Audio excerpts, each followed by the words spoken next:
এরকম বোঝেন না? তাল মারে, আপনি ডোলে, এটার বাড়ি মারে, এরপরে ঠ্যাঙ্গে দিয়ে আপনার বাড়ি মারে, লরে সরে, কি খবর শৈলরে না?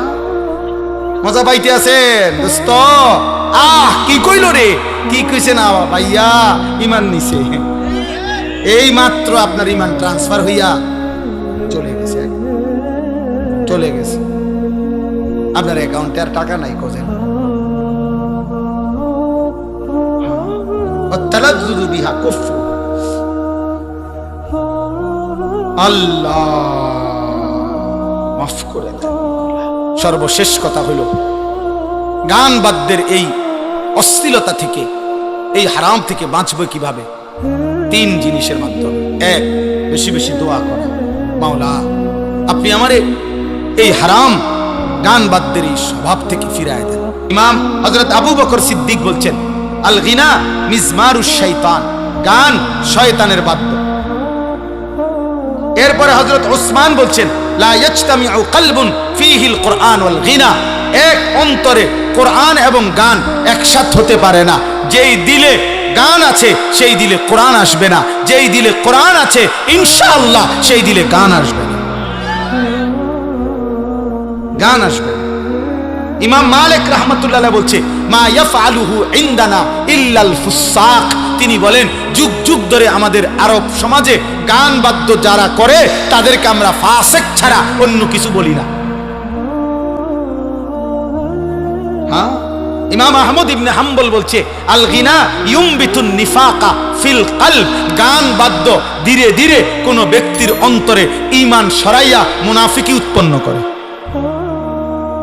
ইমাম শাফিঈ রাহমাতুল্লাহ বলছে, আল গিনা দিয়াসাতুন, গান বাদ্য যে অভ্যস্ত সে দাইয়ুস, তার জন্য জান্নাত হারাম।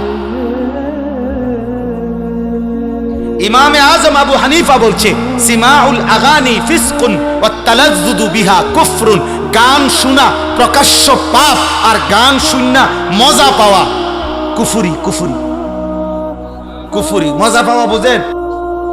আপনারা জানেন একটা আশ্চর্য কথা শুনেন, আমরা তাফসিরে, আমি প্রয়োজনে আমার মাদ্রাসায় চলেন, আমি আরবি তাফসির দেখাইতে পারবো। তাফসিরে রুহুল মাআনি পৃথিবী বিখ্যাত, সমস্ত আলেমদের কাছে গ্রহণযোগ্য একটা তাফসির হলো তাফসিরে রুহুল মাআনি। ওই তাফসিরের মধ্যে আমি নিজ চোখে পড়ছি, সর্বপ্রথম আরব দেশে কন্যা সন্তান জীবন্ত দাফন করা, কন্যা সন্তানকে জীবন্ত দাফন করতো না, শুনছেন নিয়ে কথা? এটা কেন শুরু করছে, কেন মানে প্রথম কন্যা সন্তানকে জীবন্ত দাফন করতো কেন, শুরু হলো কিভাবে এই ঘটনাটা? ওই তাফসিরের মধ্যে লিখছে, বিআইয়ি যামবিন কুতিলাত, এই আয়াতের তাফসির আছে কাসিম ভাই। তো লিখছে যে রবিয়া আরবের একটি বিখ্যাত গোত্র ছিল রবিয়া।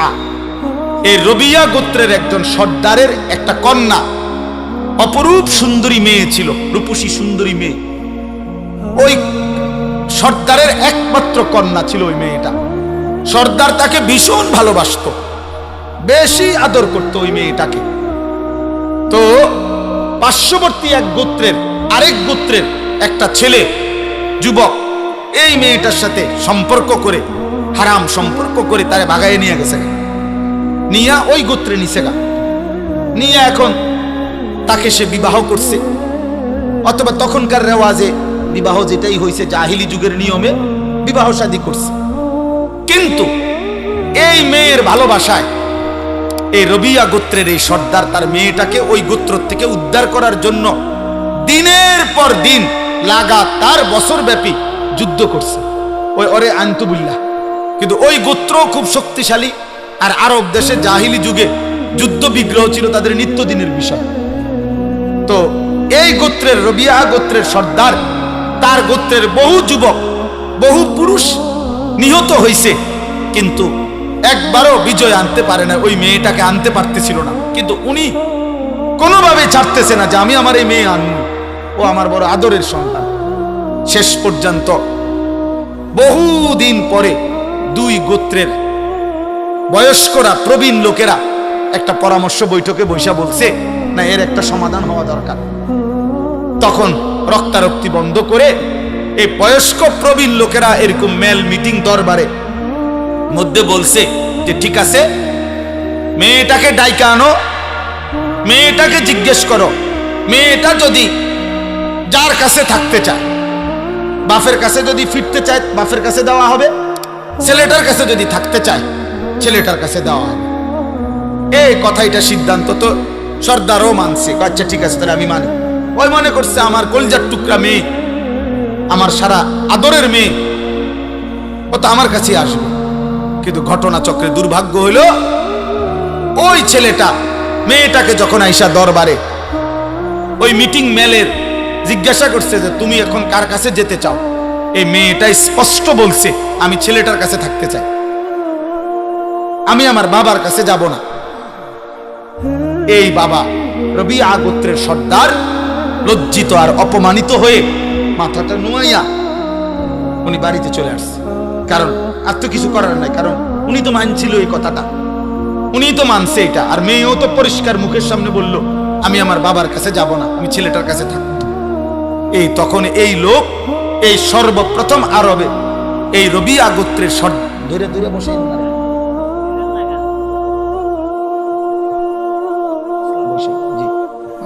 রবিয়া গোত্রের এই সর্দারের আরেকটা ছোট মেয়ে ইতিমধ্যে ছিল, ওইটা তার প্রথম আদরের মেয়ে ছিল। তো এই লোক বিফল হইয়া, লজ্জিত অপমানিত হইয়া বাড়িতে আইসাই সে তার সর্বকনিষ্ঠ নবজাতক সন্তান, তাফসিরে আছে যে মাত্র নতুন বাচ্চা হইছে, এই সর্বপ্রথম এই গোত্র সর্দার বলছে আমার বংশে যেন আর কোনোদিন কোনো কন্যা জীবিত না থাকে, এই প্রথম নিজের নবজাতক সন্তানরে মেয়েরে জীবন্ত দাফন করে যা। আর সন্তানে আমার কন্যার আর বাঁচতে দিতাম। এরপরে গোত্রের বাকি লোকদেরকে বলছে আমার ওসিয়ত, তোমরা যদি আমার সর্দার মানো, আরব দেশে তখন জাহিলি যুগে সর্দারের জন্য মানুষ জান দিত, তো বলছে তোমরা প্রত্যেকের নবজাতক সন্তান কন্যা যেগুলা এখন দাফন করো। এই ধীরে ধীরে নবজাতক কন্যা দাফন করার এই রেওয়াজ ওই গোত্রের থেকে এরপরে অন্যান্য গোত্রে চলে গেছে। অর্থাৎ আমার বলার উদ্দেশ্য হইল, জাহিলি যুগে পর্যন্ত একজন পুরুষ তার ফ্যামিলির নারীর কন্যার আত্মসম্মানের জন্য তার বংশ রক্তপাত হইছে, জীবন দিছে, কিন্তু তার নারীর সম্মান ইজ্জত, তার বংশের নারীর মর্যাদার জন্য এত লড়াই, এত যুদ্ধ পর্যন্ত করছে। কোরআন শরীফের একটা সূরা আছে, সূরা মুমতাহিনা, কোরআন শরীফে 28 নম্বর পারা। এই সূরার মধ্যে একটা আয়াত আছে, আল্লাহ তাআলা নবীজিকে বলছে, হে নবী, কোন বিদর্ভী নারী, মুশরিক নারী, মূর্তি পূজক নারী যদি আপনার হাতে কালেমা পড়ার জন্য আসে, তো আপনি তাকে নির্দিষ্ট কয়েকটি কথার উপরে বায়াত করাবেন, মানে শপথ করাবেন পর্দার আড়াল থেকে। যেই বিষয়গুলোর উপরে শপথ করাবেন, এই যে দেখেন, শুনাই, ইয়া আইয়ুহান নাবিয়্যু, হে নবী আমার, ইজা জাআকাল মুমিনাতু, মুমিন নারীগণ ঈমান আনতে যখন আপনার কাছে আসবে, ইউবাইয়িনাকা, আপনি তাদের সাথে এই বায়াত করাবেন, এই শপথ বাক্য পাঠ করাবেন এই কথাগুলো। আলা আল্লাহ ইউশরিকনা বিল্লাহি শাইআন, এক নাম্বার, কোন নারী তারা যেন আর কোনোদিন আল্লাহর সাথে শিরিক না করে। 2, ওয়ালা ইয়াসরিকনা, তারা যেন চুরি না করে। 3, ওয়ালা ইয়াজনিনা, তারা যেন আর কোনোদিন জিনা ব্যভিচার না করে। এই কথাটা বলার জন্য শুনেন তো, কি না করে বলছে 3 নম্বরে, কথা বলেন না। তো তাফসীরের মধ্যে আছে, আপনারা একটা ঘটনা সবাই জানেন, উহুদের যুদ্ধে নবী সাল্লাল্লাহু আলাইহি সাল্লামের একজন চাচা আমিরে হামজা, ওনাকে যে শহীদ করছে ওয়াহশী পাথর মাইরা, নবীজির চাচা। তো শহীদ করার পরে মক্কার কুরাইশ একজন সর্দারনি, একজন নারী, ওনার চাচার, নবীজির চাচার বুকের উপরে বৈশা ওনার চাচার বুকটা ফাইরা ফেলছিল। ফাইরা বুক ছিঁড়ে ওনার চাচার কলিজা এগুলারে কাইটা টুকরা টুকরা করে চাবাইয়া কামড়াইছিল। আর চাচার নাক, কান, আঙ্গুল সব কাইটা কাইটা টুকরা টুকরা করে এগুলারে গলার মালা বানাইছিল, ছিদ্র কইরা মালা বানাইয়া গলা ঝুলাইয়া। এই নারী আপনার নৃত্য করেছিল উহুদের মাঠে। এই রাসূলুল্লাহ সাল্লাল্লাহু আলাইহি ওয়াসাল্লামের চাচার লাশের সামনে গান গাইছিল আর নাচছিল আর কি, মহিলাদেরকে নিয়ে নৃত্য করেছিল। এই নারীটার নাম হইল হিন্দ। এ যারে বলে হিন্দা, আমাদের স্বাভাবিক ভাষা বাংলা ভাষায় মানুষে কয় হিন্দা, মূলত আকারটা নাই আর কি। আরবি শব্দটা হলো হিন্দ। হিন্দ বিদ্যে উতবা, মক্কার কুরাইশ উতবার মেয়ে, আবু সুফিয়ানের স্ত্রী ছিল। তো এই হিন্দাই বলেন বুঝার জন্য আর কি। এই মহিলাটা যে এত জঘন্য ছিল যে নবীর চাচার কলজাটা ফাইরা ফেলছে, সমস্ত শরীর টুকরা টুকরা বুটি বুটি বানায় ফেলছে। কিন্তু এই মহিলাটাও মক্কা বিজয়ের পরে রাসূলুল্লাহ সাল্লাল্লাহু আলাইহি সাল্লামের কাছে কালেমা পড়ে মুসলমান হয়েছে। এই মহিলা তো যেদিন মুসলমান হয়, এই অন্যান্য মহিলার সাথে পর্দার আড়ালে এই মহিলাও আপনার যখন মুসলমান হইতে আসছে, তখন এই কথা এগুলোর বায়াত নবীজি এ বেড়িরও কইছে। বুঝেন নাই কথা? ওই যে আল্লাহ না বলছে মহিলাদের থেকে আপনি এই কথাগুলোর কি নিবেন? বায়াত নিবেন। এর মধ্যে এই 3 নম্বরে,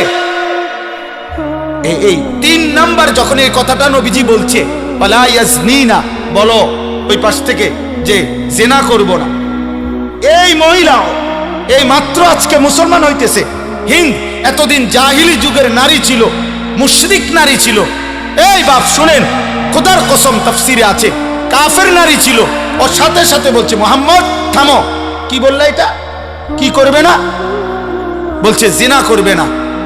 তখন এই মহিলা আওয়াজ দিয়ে বলে উঠছে, মুহাম্মদ কোন স্বাধীনা, কোন ভদ্র নারী জিনা করতে পারে? অর্থাৎ এটা কি বললাম? আমি তো জাহিলি যুগে যখন মুশরিক ছিলাম, আমার এই মুশরিক জামানা তো আমি কোনোদিন জিনা করিনি। কসম খোদা, তুমি এটা কি বললা? এ কথা আবার শপথ করতে হবে কেন? কোন নারী, স্বাধীনা সম্ভ্রান্ত নারী জিনা করতে পারে, পরপুরুষের সাথে হারাম সম্পর্ক করতে পারে? এটা কি আশ্চর্য কথা! এক মুশরিক নারীর ভিতরে যদি জাহিলি যুগে এই আখলাক থাকে, আমাদের কি আখলাক হওয়া উচিত বলেন? দয়া করে রাগ হইয়েন না, বুঝতে শিখেন। এই ছোট্ট ছোট্ট আমাদের বালিকাদের 2-4টা মাদ্রাসা আছে। এই বালিকা মাদ্রাসাগুলো এখনো শেষ, একটু বাতি জ্বালাইয়া দেখাইতেছে যে ইমানদার নারীর চাল চলন, লিবাস, পোশাক, বোরখা, পর্দা কেমন হয়, এগুলো হেফাজত করা দরকার, এর সাথে সম্পৃক্ত থাকা দরকার। এখানে কমপক্ষে পর্দা, পুশিদা, কোরআন, আখিরাত ন্যূনতম ওই মেয়ের কলিজার মধ্যে দেওয়া উচিত।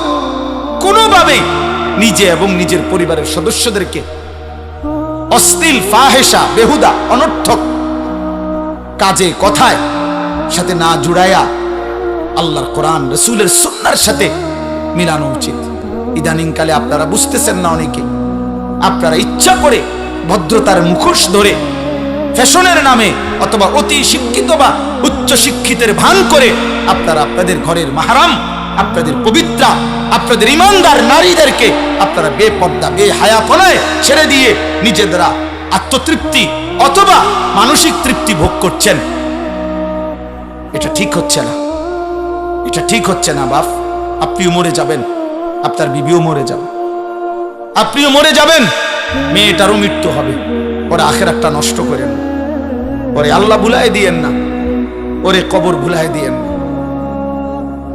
ওরে মালিক ভুলাই দিয়েন না, ওরে তার ইজ্জতের কদর ভুলাই দিয়েন না। কোন নারীর ইজ্জত, সম্ভ্রম, পর্দা, সতীত্ব, হায়া, এটা নারীর শ্রেষ্ঠ সম্পদ। এই জন্য কুরআনুল কারীমের মধ্যে ইসলামের যত পাপের শাস্তি, একমাত্র পাপ জিনা, ব্যভিচার, এই শাস্তির বিধান বলতে গিয়ে নারীর কথা আগে উল্লেখ করছে।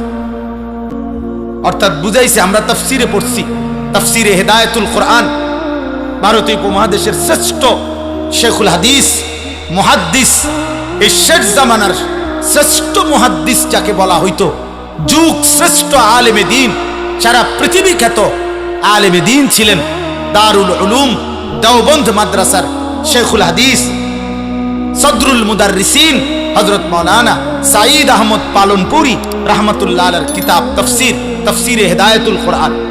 ওই তাফসীরে হিদায়াতুল কোরআনে আছে একজন নারীর সত্তার ভিতরে, রক্তের ভিতরে, নারীর অস্তিত্বের ভিতরে, নারীর সৃষ্টির মধ্যে আল্লাহ তাআলা হায়া, লজ্জার অনুভূতি পুরুষের চাইতো অনেক গুণ বেশি আল্লাহ সৃষ্টিগতভাবে বাড়ায় দিয়েছে।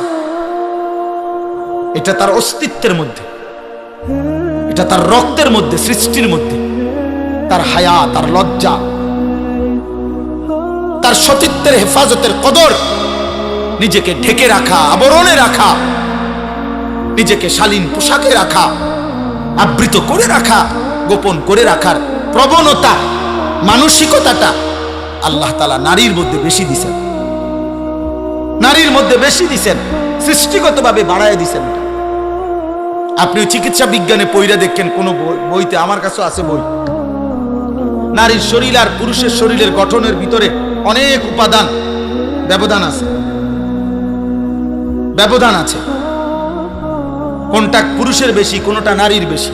এক্ষেত্রে হায়া সৃষ্টিগতভাবে নারীর বেশি, আল্লাহ প্রদত্ত।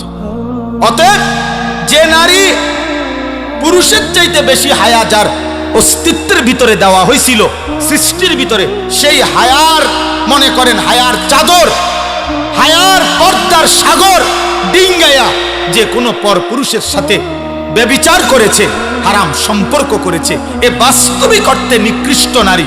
এই জন্য আল্লাহ বলছে আয-যানিয়াতু ওয়াজ-যানি, ব্যভিচারের শাস্তি যখন দিবা, তো আল্লাহ বলছে ব্যভিচারিণী নারী এবং ব্যভিচারী পুরুষ উভয়কে আগে বলছে নারী, এরপরে বলছে পুরুষ, উভয়কে প্রকাশ্য দিবালোকে জনসম্মুখে ইসলামী রাষ্ট্রের খেলাফতের অনুমতিতে আল্লাহর বিধানে চামড়ার চাবুক দিয়ে অবিবাহিত পুরুষ এবং মেয়ে, মানে অবিবাহিত ছেলে এবং মেয়েকে একশত করে লোকসম্মুখে বেত্রাঘাত করবে। আর যদি বিবাহিত পুরুষ এবং নারী হয়, মুতাওয়াতির অকাট্য হাদিস দ্বারা, কোরআনের আয়াত মনসুখের মাধ্যমে আল্লাহ নবী বলছেন তাকে প্রকাশ্য দিবালোকে পাথর মেরে মেরে হত্যা করবে, রজম। আমনে যদি বলেন এটা খুব জঘন্য, না আমনে জঘন্য লই আমনে থাকে, আপনার যদি বলেন এটা মারাত্মক ভীতিকর, আমনে টামনে নিয়ে থাকেন। আল্লাহ তাআলা বলছে ওয়ালা ইয়াখুজকুম বিহিমা রাফাতুন ফি দীনিল্লাহ, ব্যভিচারের শাস্তি দিতে গিয়ে কারো দিলে যেন এক বিন্দু দয়া, মায়া, অনুকম্পা না আসে, সাবধান। আল্লাহ বলছে বেশি আলগা ফিরিত দেখাইও না, আলগা মায়া দেখাইও না, আলগা মায়া দেখাইও না। আমি আল্লাহ আরহামুর রাহিমিন, আমি রহমান, আমি রহিম। তোমার কলজার মধ্যে যেই মায়া, এটা আমি দিছি। তোমার মার কলজার যে মায়া আমি দিছি, তোমার বাপের কলজার মধ্যে যেই মায়া আমি দিছি। এই গোটা সৃষ্টির মধ্যে যত, প্রতিটা সৃষ্টিতে যত মায়া, এটা আমি আল্লাহ দিছি। ভালোবাসা আমি দিছি, মায়া দয়া আমি দিছি, আমার থেকে দেওয়া। তুমি আমার থেকে বেশি দয়া বুঝো না। অতএব আমার ভাই, আমার বন্ধু, আমি মহিলা মাদ্রাসার মাহফিল, বালিকা মাদ্রাসা, এই জন্য এগুলো বলছি। এতগুলো কথা শক্ত বললাম এই কারণে, আপনার মেয়েকে ফিরান, আপনার মেয়ের আখলাকের আপনি পড়ান, কোনো অসুবিধা নাই। এই বাপ, পড়ানো নিষেধ না। পদার্থ জীববিজ্ঞান হারাম না, রসায়ন বিজ্ঞান হারাম নয়, ভূগোল ইতিহাস হারাম না, বাংলা অঙ্ক ইংরেজি জেনারেল হারাম না, চিকিৎসা বিজ্ঞান হারাম নয়, হারাম না, কসম খোদার হারাম না। আপনার জ্ঞান, আপনার সন্তানের জ্ঞান আটলান্টিক মহাসাগর পরিমাণ হোক, হিমালয় পর্বতের উচ্চতায় পৌঁছে যাক আপনার সন্তানের জ্ঞান। আমরা দোয়া করি, কিন্তু আল্লাহ ভুলাই দিলেন কেন? আখিরাত ভুলাই দিলেন কেন? নামাজ ভুলাই দিলেন কেন? কোরআন ভুলাই দিলেন কেন? আমি আজকেও মাগরিবের পরে বলছি, যেই জবান, যেই জিহ্বা রবের কোরআন পড়তে জানে না, আহা জিহ্বা, তুমি জীবনে কথা বলার কোনো মজাই পাও না। কথার কত স্বাদ, জিহ্বার কথা বলার যে মজা, তুমি সেই মজাই পাও না। তুমি জীবনে জিহ্বার কোনো স্বাদই পাও না। আমি সবসময় বলি, যেই চোখ মালিকের ঘর দেখে নাই, কাবার কালো গিলাফ দেখে নাই, মদিনার সবুজ গম্বুজ দেখে নাই, ও তো দেখার কোনো মজাই পায় না। ও আর দেখলোটাই কি? কালো গিলাফ যে দেখে নাই, সবুজ গম্বুজ যে দেখে নাই, ওই চোখ আর দেখলো কি বেটা? কক্সবাজার 1 কোটি বার দেখলেও তো কালো গিলাফের সৌন্দর্যের সামনে কিচ্ছু না। পৃথিবীর সমস্ত নয়নাভিরাম প্রাকৃতিক সৌন্দর্য যিনি দান, সমুদ্রের প্রতিটা ঢেউ তো রবের দান। হ্যাঁ, এই পৃথিবীর দার্জিলিং বলেন আর যাই বলেন, সব সুন্দর। ফুলের যত সুন্দর, গাছের যত সুন্দর, সাগরের যত সুন্দর, নদীর যত সুন্দর, এ তো মহান আল্লাহর দান। সেই মালিক চারিদিকে যত সৌন্দর্য যিনি দিছেন, তিনিই বলছেন আমি আমার কায়নাতের সবচেয়ে বেশি সৌন্দর্য আমার মদিনার বন্ধু, আমার মাহবুব, আমার রসুলকে দিয়েছি। আছে খুবা হামা দারান তু তানহা দার। আল্লামা ইকবাল বলছে, হে নবী, 1.25 লক্ষ নবীর যত সিফাত, গুণ, বৈশিষ্ট্য একা আপনার মাঝে যদি তালাশ করি, সব আপনার মাঝেই খুঁজে পাই। আপনি একাই সব। আপনি হাসলে পৃথিবী হাসে, আপনি কাঁদলে পৃথিবী কাঁদে। আপনার হাসি সেরা, আপনার কান্নাই সেরা, আপনার জীবনের সবকিছু সেরা। ওয়া ইন্নাকা লাআলা খুলুকিন আযীম। আমরা তাফসীরে পড়ছি, এই পৃথিবীর যত উত্তম গুণ আছে, চরিত্রের যত উত্তম গুণ, ধৈর্য, সাহসিকতা, বীরত্ব, আল্লাহ ভীরু, পরোপকার, মানবতা, যা বলেন, মানুষের চারিত্রিক সৌন্দর্য গুণ বলতে মানুষ যা কল্পনা করে, এরকম প্রত্যেকটি চারিত্রিক গুণকে যদি বলা হয়, হে হে গুণ, তোমার গুণটা সবচেয়ে সুন্দর, শ্রেষ্ঠ, পূর্ণাঙ্গ, সর্বোচ্চ কেমন হওয়া উচিত, এটার একটা আকৃতি, একটা মানুষের আকৃতি ধরে দেখাও যে ধৈর্যের সর্বোচ্চ কেমন হওয়া উচিত, সাহসিকতার সর্বোচ্চ কেমন হওয়া উচিত, একটা আকৃতি ধরে দেখাও তো। যদি এরকম প্রতিটি গুণকে বলা হয় তোমার শ্রেষ্ঠ সৌন্দর্যটা, শ্রেষ্ঠ রূপটা তুমি একটু আকৃতি ধরে দেখাও, তাফসীরে লিখছে, খোদার কসম, প্রতিবার প্রতিটি উত্তম চরিত্রের মধ্যে যার চেহারা ভেসে উঠবে তিনি মুহাম্মদ সাল্লাল্লাহু আলাইহি ওয়াসাল্লাম। ধৈর্যে যিনি সেরা তিনি মুহাম্মদ, বীরত্বে যিনি সেরা তিনি মুহাম্মদ, সাহসিকতায় যিনি সেরা তিনি মুহাম্মদ, মানবতায় যিনি সেরা তিনি মুহাম্মদ, পরোপকারে যিনি সেরা তিনি মুহাম্মদ, রাতের অন্ধকারে যার চরিত্র পবিত্র তিনি মুহাম্মদ, দিনের আলোয় যার চরিত্র পবিত্র তিনি মুহাম্মদ, লেনদেনে যিনি পবিত্র তিনি মুহাম্মদ, সব গুণে সর্বশ্রেষ্ঠ তিনি মুহাম্মদ সাল্লাল্লাহু আলাইহি ওয়াসাল্লাম। কারে ছেড়ে দিলা বাপ? কোন বেঈমানের চুল রাখলে? এই মুসলমানের বাচ্চা, কোন বেঈমানের চুল রাখলে? একটা ছেলে বেটা হলে এখন দাঁড়া বেটা, এখন বল। যে সমস্ত মুশরিকের মতে যে ডান দিকে বড়, বাম দিকে বড়, সামনে বড়, একটা চুলের সনদ বলো যে পৃথিবীতে প্রথমে এই চুলটা কে রাখছে, এরপরে এটা কেমনে কেমনে এই সাবের বাজার পর্যন্ত আইছে, কেমনে নিশ্চিন্তপুর আইলো, কেমনে ক্যান্টনমেন্ট আইলো, কেমনে, এটা এটা সনদ বলো। আমরা বলতে পারবো, পাঞ্জাবির সনদ বলতে পারবো আমরা, টুপির সনদ বলতে পারবো আমরা, দাড়ির সনদ বলতে পারবো আমরা, চুলের সনদ বলতে পারবো আমরা, লুঙ্গির সনদ বলতে পারবো আমরা। পিছন থেকে বললে শেষ পর্যন্ত পৌঁছবে। লুঙ্গি নবী মুহাম্মদ সাল্লাল্লাহু আলাইহি ওয়াসাল্লাম পরিধান করতেন। মাথা মোবারক সর্বদা নবী সাল্লাল্লাহু আলাইহি সাল্লাম টুপির মতো কোন গোলাকার জিনিস দিয়ে তিনি ঢেকে রাখতেন। নবী সাল্লাল্লাহু আলাইহি সাল্লাম মৃত্যু পর্যন্ত দাড়ি রাখছেন। নবী সাল্লাল্লাহু আলাইহি সাল্লাম মৃত্যু পর্যন্ত কামিজ, পাঞ্জাবি পরিধান করেছেন।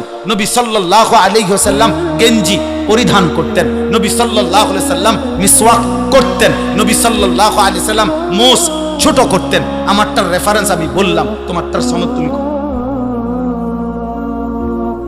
বলেন। সনদ বুঝেন? সনদ মানে পিছনের সূত্র বলেন আর কি। দাড়ি কাটুন একজন কন, আমনে সনদ কন। পৃথিবীতে প্রথম দাড়ি কাটছে কে? এরপরে এটা ডিজাইন হিসাবে ঘোষণা দিল কে? এরপরে এটা হ্যান্ডসাম হিসাবে ঘোষণা দিল কে? 1900 কত সালে এটা সিদ্ধান্ত হইল যে ইহা হ্যান্ডসাম? হ্যাঁ না, এটা বলেন বলেন, আমরা একটু উপকার হইলে বিষয়টা বুঝলাম আর কি। বলেন বলেন যে কোথায়, জাতিসংঘের কোন অধিবেশনে সিদ্ধান্ত হয়েছে এটা? অক্সফোর্ডের কোন গবেষণার মধ্যে এটা প্রমাণিত হয়েছে? হার্ভার্ড ইউনিভার্সিটির কোন গবেষণাতে এটা প্রমাণিত হয়েছে? পৃথিবীর কোন গবেষণাগারে কোন ল্যাবে এটা প্রমাণিত হয়েছে? চিকিৎসা বিজ্ঞানের কোন ডাক্তারের মাধ্যমে এটা প্রমাণিত হয়েছে? হ্যাঁ, নাই। ধোকা। কি ধোকা? ধোকা, ধোকা। ধো ওকার ধো, ক আকার কা, আর উফে একটা ছোট্ট চন্দ্রবিন্দু। এই ছোট করে একটা কি দিতই বাবা? চন্দ্র। ধোকা, ধোকা। ওমাল হায়াতুদ দুনিয়া ইল্লা মাতাউল গুরুর। দুনিয়ার জীবন ধোকা, ধোকা, ধোকা। আল্লাহ আমাদেরকে বুঝ দান করেন, বুঝ দান করেন। চলেন আমি শুধু তর্জমা বলে আমার 2 আয়াত শেষ করি। কথা বলা হয়েছে আলহামদুলিল্লাহ। আমিনান নাসি মান ইয়াশতারি লাহওয়াল হাদিস। আল্লাহ বলে মানুষদের মধ্য থেকে যে সকল নাফরমান যাবতীয় অনর্থক, অসার, অবান্তর, অপ্রয়োজনীয়, গুনাহ মিশ্রিত কথাবার্তা সংগ্রহ করে, লিউদিল্লা আন সাবিলিল্লাহ, আল্লাহর পথ থেকে মানুষকে পথভ্রষ্ট করার জন্য, বিগাইরি ইলমিন, মূর্খতাবশত, মনে মনে ভাবে জ্ঞানী, আসলে মূর্খ। আল্লাহ বলেন ওয়াত্তাখিজাহা হুজুয়া, মানে কোরআনের বিপরীতে যা সংগ্রহ করে, ইসলামের বিপরীতে যা সংগ্রহ করে, কোরআনকে বিদ্রুপ করে, ইসলামকে বিদ্রুপ করে, আমার শরীয়তকে বিদ্রুপ করে। আল্লাহ বলেন আমি ওয়াদা দিলাম উলাইকা লাহুম আযাবুম মুহিন, আমি তাদের জন্য লজ্জাকর, অপমানকর আযাব নির্ধারণ করেছি। দোস্ত, এজন্য কোরআনে আছে আখিরাতে আল্লাহ মানুষকে শাস্তি দিবেন। শুধু শাস্তি নয়, প্রথমে অপমান করবেন, বেইজ্জতি করবেন, এরপরে শাস্তি দিবেন। প্রথমে হাসরবাসীকে ফেরেশতার মাধ্যমে শুনাবেন, ফেরেশতারে বলবেন ওই সবাইরে শুনাও এই বাটফারের গুনাডি কিতা কিতা কও, বলো। তো ফেরেশতারা বলবে সম্মানিত হাসরবাসীগণ আপনারা শুনেন, 1 নম্বরে উনি আছিলেন সিটার, 2 নম্বরে উনি সুদখোর, 3 নম্বরে ওজনে কম দিত। এরকম একটা পাপ, আমার হইলে আমার, আপনার হইলে আপনার। আল্লাহ আমারও মাফ করেন, আপনারও মাফ করেন। আযাবুম মুহিন, মুহিন মানে ইহানাত, অপমানকর শাস্তি আল্লাহ বলছেন। আচ্ছা, এরপরের আয়াত কি? আমি এটার আরেকটু ব্যাখ্যা এই 5 মিনিট বললে হবে। ওয়া ইযা তুতলা আলাইহি আয়াতুনা, আল্লাহ বলেন, দেখেন আল্লাহ বলেন অপ্রয়োজনীয়, অসার, অবান্তর, গুনাহ মিশ্রিত কথাবার্তা যে সংগ্রহ করে, যে এর মধ্যে পড়ে থাকে, এর মধ্যে ব্যস্ত থাকে, খোদার কসম বাপ, প্রিয় ভাই, প্রিয় নওজওয়ান, শোনো তোমার মালিক কি বলে। আল্লাহ বলেন এতে করে তার মানসিকতা তখন কি হয়, ধীরে ধীরে এই লোকটা এমন নাফরমান হয় যে যখন তো আমার কোরআন তার সামনে বলা হয়, পেশ করা হয়, পড়া হয়, তেলাওয়াত হয়, ওয়াল্লাহ মুস্তাকবিরান, সে অহংকার করে আমার কোরআন থেকে মুখ ফিরায়, কাআন লাম ইয়াসমাহা কাআন্না ফি উযুনাইহি ওয়াকরা। কেন চেহারা ফিরাই নিল? আল্লাহ বলেন সে 2টা বাপ দেখাইতে চায়। হয়তো একটা বাপ দেখাইছে এরকম যে শুনে নাই, যাতে হুজুরে বুঝে আরে উনি মনে শুনে নাই, আবার কম লাগে, এই একটা বাপ। আরেকটা হলো কাআন্না ফি উযুনাইহি ওয়াকরা, সে এমন একটা ভাব দেখাইতেছে সে কানেই শুনে না, কানেই শুনে না। আবার যদি ডাক দে, মানে এমন একটা চেহারা, আসমান থেকে পড়ছে, আসমান থেকে পড়ছে। আল্লাহ বলেন এমন অহংকারী আমার কোরআন এমন একটা ভাব লইলা যেন শোনও নাই, আমার কোরআনের ব্যাপারে এমন একটা ভাব নিলা যেন তোমার কানে বধির, ওয়াকরা মানে বধির, কানে শুনে না আর কি। আল্লাহ বলেন ফাবাশশিরহু বিআযাবিন আলীম, হে নবী আমার, বন্ধু আমার, এমন নাফরমানকেও আপনি অত্যন্ত পীড়াদায়ক, ভয়ানক, মর্মান্তিক আযাবের সুসংবাদ দেন। কি সংবাদ? মানে এটা হলো বিদ্রুপাত্মক কথা। আল্লাহ বলছেন ওরে সুসংবাদ দেন যে ভাইজান আপনার জন্য একটি সুসংবাদ, আপনাকে অচিরেই কবরে টাঙ্গাইয়া ফেলুন, আপনি রেডি থাকেন। এক একটা বাড়িতে আপনি 7 তবক জমিনের নিচে ডাইবা যাবেন।